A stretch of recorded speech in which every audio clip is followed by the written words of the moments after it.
Hi, my name is Hannah. Welcome back to my channel, Savage Reads.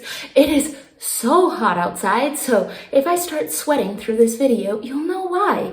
But I have done some amazing knitting, and I want to show you what I finished, and then I will talk about some of the really cool books that I've read this week. I had two really awesome 5-star reads for me, so I'm really excited to talk about them, and then two that didn't work for me. So let me show you what I've been knitting. So first things first, I did finish the little baby onesie. I love this color and I think it's so cute. So this one's done, and now I have another one that I've started. So I have done this much so far. It's getting somewhere. I love this blue, I love the green, but I did want a little bit of a break in between the two onesies. So I stopped and decided to make a couple pairs of baby booties, and they are the simplest baby booties, super easy. They look like this. Just have a little fold over for baby's feet. So this is one pair that I made, and then I also made another little pair in green with little bows on the toes. And so these are such a simple pattern. You basically are knitting a big T and then folding over. And so this is how they work. But let's get into what I have read the last week. So I had a comment recommend this book, and it is Custodians of Wonder, Ancient Customs, Profound Traditions, and the Last People Keeping Them Alive by Elliot Stein. I am shocked at how much I loved this book. The author is just talking about ancient crafts that only have a few people who still know how to do them. And whether it is making barrels that make the world's best soy sauce, or making this kind of pasta that is only made in this one island, or the last Incan bridge master who makes a new bridge out of grass every year. It is just fascinating, and things that I think are so important. Those bits of culture that have been passed on for so many years. The craftsmanship and the love and the persistence that goes into this. This was just a delightful book. I highly recommend it, especially to people who like crafting. I love to knit. I love to do different crafts, and seeing people who have really devoted their lives to making intricate pastas or lace or things of the sort, it is just fantastic. It was a bright spot in turbulent times, and I do think it is wonderful. It made me want to go out and try to learn some of these crafts, and it was just fantastic. So I read the book Pizza Girl by Jean Kyung Fraser. So this book is following our main character, a pizza delivery girl. She is 18 years old, pregnant, but has a very supportive boyfriend and mother, and she's feeling very lost. And I think the part of this book that was somewhat successful to me was just those feelings of change that come with pregnancy, and how it can be hard to quite understand where your brain's going. It's such a major change, changing who you are as a person, because being pregnant and becoming a mother changes who you are as a person. And so I did relate a little to some of her struggles there. But this book is just basically her delivering pizzas and becoming obsessed with a woman that she delivers pizzas to. And not much happens in this book. I just kept waiting for some big something to happen, but nothing really happens. You just see this girl who is pregnant, lost, and drinking way too much to be pregnant, which is honestly kind of painful to read. And I just never felt like I got a so what moment. I never felt like there was anything of real substance in this book, and it just did not work for me. I never really bought into any of her relationships. I couldn't really understand her motivations, and her blatant disregard for her own safety and the safety of others was just very frustrating. And her lack of empathy and understanding to the people who cared about her and were around her was also very frustrating. Honestly, the best thing is this book was short. I didn't have to stick with it too long, but maybe if it was longer, something would have happened that would have been interesting, and instead I felt like the events really didn't give me much. So overall, I didn't like it. It wasn't the worst thing in the world, but I really didn't like it. This next book I have heard multiple people talk about, but it ended up on my list because of the channel Your True Shelf, and I will make sure to link that down below. And it is called Matrescence, On the Metamorphosis of Pregnancy, Childbirth, and Motherhood by Lucy Jones. And this book is one that I think might be worth gifting to all my sisters. This book delves into the author's personal experience with motherhood, as well as some of the social, physical, family changes, all of these changes that are going to happen through pregnancy, childbirth, and becoming a mother. The idea is that we have these rituals, we have this big marking of adolescence, right? We have different phases of life that we celebrate and nurture, but a lot of times becoming a mother isn't given as much grace, time, celebration, and ritual, and that can be really hard. So when you go through adolescence, if you go through an awkward stage, everyone thinks that is so normal, but somehow you're supposed to have a baby and be able to do everything and come out elegantly, and that just isn't the reality. And it can leave women feeling very isolated, and we weren't meant to mother in isolation. This should be a community thing. And so going through some of the changes that happen to your brain, to your body, everything changes. This is one of the most significant changes that can happen to a person, and it is not studied enough.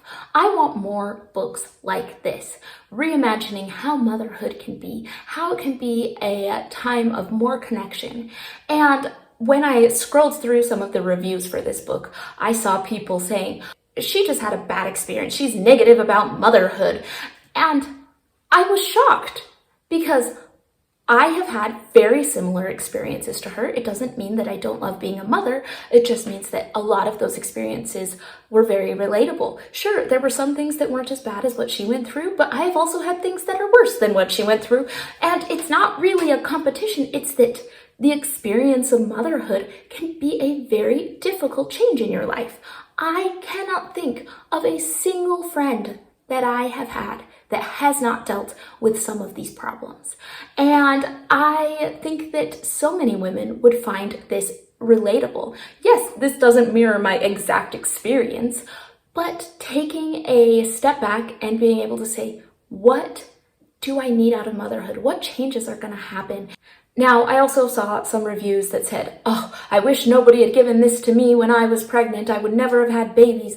But I think these are things that you need to look at before you become pregnant. You need to understand the changes that are going to happen so you can be prepared for them. I think had I read this book prior to having kids, it would have been very helpful. It probably would not have changed my decision to have children, but I would have been more understanding of the changes in my brain, the changes in my body, the changes in my life and connections and family and friends, and I would have maybe been a little more prepared for this. So I highly recommend it. Now, does it have a slightly narrow scope? Yes, it's very much focused on this woman's experience. It's very much childbirth in Britain.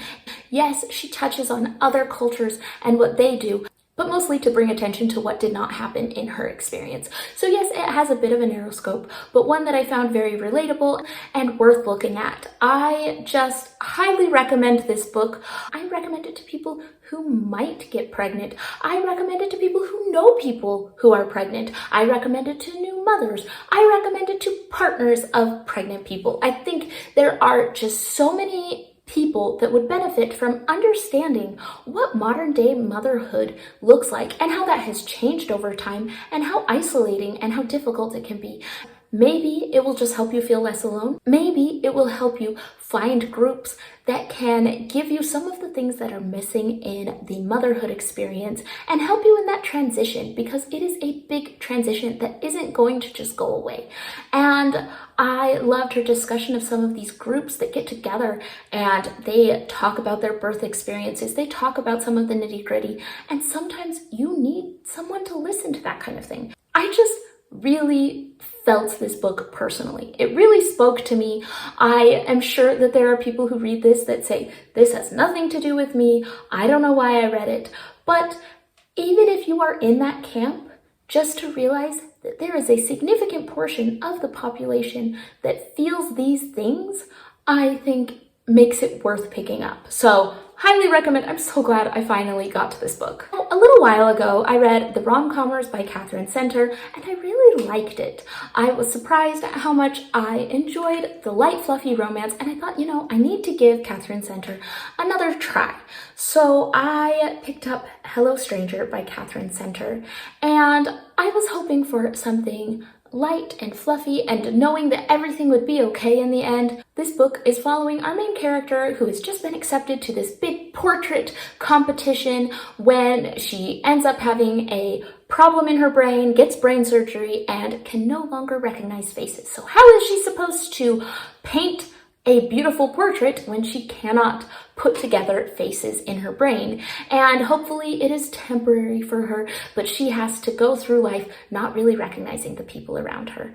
And when I picked this up, I thought, oh, trying to find techniques to paint a picture while not being able to really visualize faces should be really interesting. But of course, I didn't really think through that this book would rely on just miscommunication everywhere.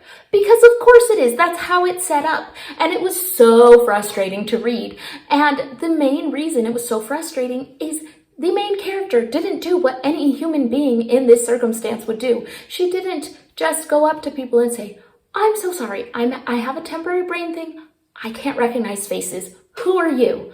Instead, she somehow feels perfectly comfortable to talk about her mom dying and her dad's neglect and whatever else. But the idea of telling people that she is suffering from temporary face blindness is just, oh, too horrible. She can't impose on people by telling them that. It seemed so unrealistic to whoever this character was supposed to be. I just thought, why can't she just tell people? It makes way more sense and is way less imposing than sitting around trying to piece together who people are and miscommunicating right and left. And of course, we have a romance, and of course, it's cutesy, but the main guy has really the personality of a brick. The only personality trait we really have of him is he likes to be helpful. That is his personality trait. And it had its moments of being cute and fun, but I just don't love the miscommunication trope. And at the end, I thought, oh, this is cute. It all came together exactly how I thought it would from the first chapter, but it's fine, that's great. But then the author felt the need to stop and explain it, have them explain the whole plot to each other, then go explain it to a friend in case we didn't get it another time. And I felt a little talked down to. It was just over-explained at the end. Why couldn't we just have had the happily ever after ride into the sunset? Why did we need to rehash all the events that were pretty obvious from the beginning? And then it continued to kind of give us this, here's the preachy moral. And the moral was fine, but I feel like it could have been done with a little more subtlety. So this book was fine. It was okay. I got through it quickly. It was light. It was fluffy. But if miscommunication drives you nuts, if you don't want to be preached at toward the end, this is not the Catherine Center book for you. I really liked rom-commers. I just think there's a way to have fun rom-com type plots that don't just rely on miscommunication and can have a little more subtlety. And that is what I have read the last week or so. If you have any thoughts on these books, let me know in the comments down below, and I will see you all on the next one.